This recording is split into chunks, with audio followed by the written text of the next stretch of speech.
Hello everyone, welcome back to my channel. പുതിയൊരു വീഡിയോയിലേക്ക് എല്ലാവർക്കും സ്വാഗതം. ഇന്ന് ഞാൻ വന്നിട്ടുള്ളത് ഒരു മാംഗോ റെസിപ്പിയുമായിട്ടാണ്. ഒരു സ്വീറ്റ് ഡിഷാണ്. നമുക്ക് മാംഗോ വെച്ച് ഉണ്ടാക്കാൻ പറ്റിയ മാംഗോ ഫിർണിയാണ് ഞാൻ ഇന്നിവിടെ ഉണ്ടാക്കി കാണിക്കാൻ പോകുന്നത്. അപ്പോൾ നമുക്ക് റെസിപ്പിയിലേക്ക് കിടക്കാം. അതിനായിട്ട് ഞാനിവിടെ കുറച്ച് ബാസ്മതി റൈസാണ് ഞാനിവിടെ എടുത്തിരിക്കുന്നത്. ഒരു 3 ടേബിൾ സ്പൂൺ ബാസ്മതി റൈസ് ഞാൻ നന്നായി കഴുകി വെള്ളത്തിലിട്ട് കുതിർത്ത് വെച്ചിരിക്കുന്ന ബാസ്മതി റൈസാണ്. ഇത് 3 ടേബിൾ സ്പൂൺ ഉണ്ട്. ഇത് നിങ്ങൾക്ക് ഏത് റൈസ് വേണമെങ്കിലും എടുക്കാം. ഞാനിവിടെ ഇന്ത്യ ഗേറ്റ് ബാസ്മതി റൈസാണ് എടുത്തിരിക്കുന്നത്. നിങ്ങൾക്ക് ചെറിയ അരി വേണമെങ്കിലും എടുക്കാം, അല്ലെങ്കിൽ നമ്മുടെ പച്ചരി ഉണ്ടല്ലോ, പച്ചരി കൊണ്ട് നമുക്ക് വേണമെങ്കിൽ ഇത് ഉണ്ടാക്കാം. ഞാനിവിടെ എടുത്തിരിക്കുന്നത് ബാസ്മതി റൈസാണ്. അപ്പം നമുക്കിതിനകത്ത് വെള്ളമൊക്കെ ഒന്ന് ഊറ്റിക്കളഞ്ഞതിന് ശേഷം നമുക്കിത് മിക്സിയുടെ ജാറിലിട്ട് നമുക്കിതൊന്ന് അരച്ചെടുക്കണം. നമുക്ക് ഇത് മിക്സിയുടെ ജാറിലേക്ക് മാറ്റി കൊടുക്കാം.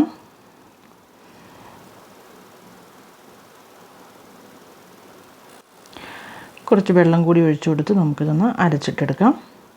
ഇത് അരച്ചെടുക്കുമ്പോൾ നമ്മളിത് നന്നായിട്ട് ഒത്തിരി ദോശയ്ക്ക് ഒന്ന് അരയ്ക്കുന്നത് പോലെ ഒന്നും അരയ്ക്കേണ്ട. ഇത് നമ്മൾ ഇച്ചിരി ഒരു തരിതരിപ്പായിട്ട് കിടക്കണം. ഒരു തരിതരിയായിട്ട് ഇത് കണ്ടോ, ഇപ്പം നമുക്ക് കാണാൻ പറ്റുന്നുണ്ടോ? കണ്ടോ, ഒരു തരിതരിപ്പ് പോലെ വേണം അത് അരച്ചെടുക്കാൻ. നമ്മളിത് ഒത്തിരി പേസ്റ്റ് പോലെ നമ്മളിത് ഇഡ്ഡലിക്കും ദോശയ്ക്കൊന്നും അരയ്ക്കുന്ന പോലെ ഒന്നും അരയ്ക്കേണ്ട. ഇനി നമുക്ക് മാങ്ങയുടെ ഇതുപോലെ പൾപ്പ് നമുക്കൊന്ന് റിമൂവ് ചെയ്തിട്ടെടുക്കാം. നമുക്ക് ഇതുപോലെ ഒരു സ്പൂൺ വെച്ച് നമുക്കൊന്ന് റിമൂവ് ചെയ്തെടുക്കാവുന്നതാണ്. നിങ്ങൾക്ക് ഏത് മാങ്ങ വേണമെങ്കിലും എടുക്കാം. നല്ല പഴുത്ത മാങ്ങയായിരിക്കണം. ഇനി ഞാൻ ഇവിടെ ഒരു ലിറ്റർ പാല്, നല്ല കൊഴുപ്പുള്ള പാലാണ്. പാല് ഞാൻ അടുപ്പത്ത് നല്ല കട്ടിയുള്ള പാത്രത്തിൽ വേണം വെക്കാനായിട്ട്. തിളപ്പിക്കാൻ വേണ്ടി അടുപ്പത്തേക്ക് വെച്ചിട്ടുണ്ട്. അടി കട്ടിയുള്ള നല്ലൊരു കട്ടിയുള്ള പാത്രം വേണം വെക്കാനായിട്ട്. നോൺ സ്റ്റിക്ക് വേണമെങ്കിലും വയ്ക്കാം. നിങ്ങളുടെ കയ്യിൽ അടിക്കട്ടിയുള്ള അലൂമിനിയത്തിൻ്റെ പാത്രം ഉണ്ടെങ്കിൽ അതും വയ്ക്കാം. നിങ്ങൾക്ക് ഇഷ്ടമുള്ള പാത്രം നിങ്ങൾക്ക് യൂസ് ചെയ്യാവുന്നതാണ്.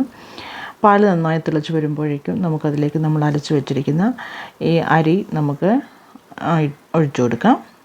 അരിയുടെ മിക്സ്ചർ നമ്മൾ അരച്ച് വെച്ചിരിക്കുന്നത് നമുക്ക് ചേർത്ത് കൊടുക്കാം. പതുക്കെ നമുക്ക് മീഡിയം ഫ്ലെയിമിലിട്ട് വേണം നമ്മളിത് ചെയ്യാനായിട്ട്. ഒത്തിരി തീ കൂട്ടി വയ്ക്കരുത്. അരിയൊക്കെ നമുക്കൊന്ന് വേവിച്ചെടുക്കണം.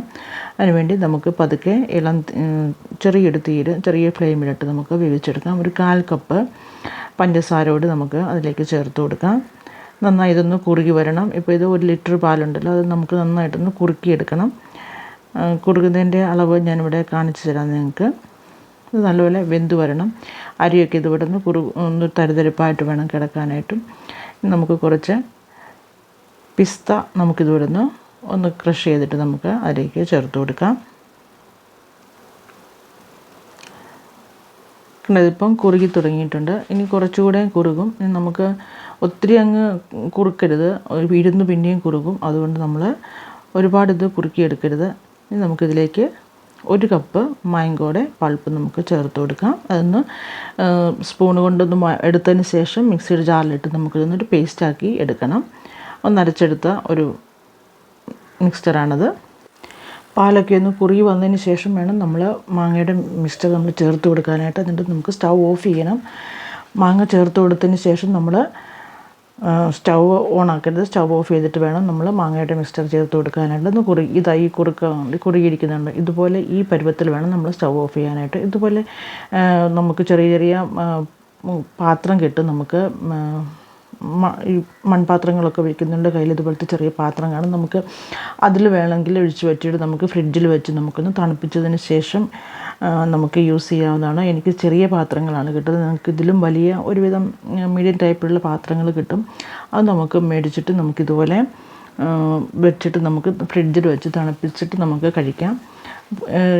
മുകളിലേക്ക് കുറച്ച് മാങ്ങയുടെ ചെറിയ പീസുകളാക്കി നമുക്കൊന്ന് വെച്ച് കൊടുത്തതിന് ശേഷം കുറച്ച് പിസ്തയോടെ അതിൻ്റെ മുകളിലേക്ക് വെച്ച് നമുക്ക് ഗാർണിഷ് ചെയ്യാവുന്നതാണ്. അപ്പോൾ ഇതുപോലെ നമ്മളിത് ചെറിയ പാത്രങ്ങളിലാക്കിയിട്ടുണ്ട്. എന്നിട്ട് നമുക്കിത് ഫ്രിഡ്ജിലേക്ക് 1-2 മണിക്കൂർ നമുക്കിതൊന്ന് ഫ്രിഡ്ജിലേക്ക് വെക്കണം.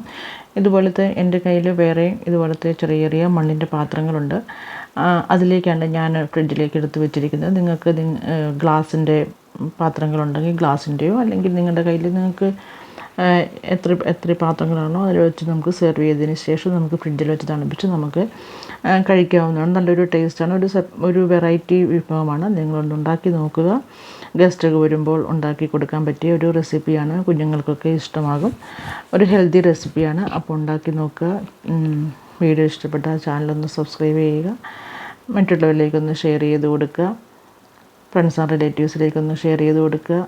നിങ്ങളുടെ അഭിപ്രായങ്ങൾ കമൻറ്റ് ബോക്സിൽ എഴുതി അറിയിക്കാനും മറക്കരുത്. അപ്പോൾ വേറൊരു റെസിപ്പിയുമായി വീണ്ടും കാണാം. അതുവരെ എല്ലാവർക്കും നമസ്കാരം. Thank you for watching. Okay, bye. Bless you all.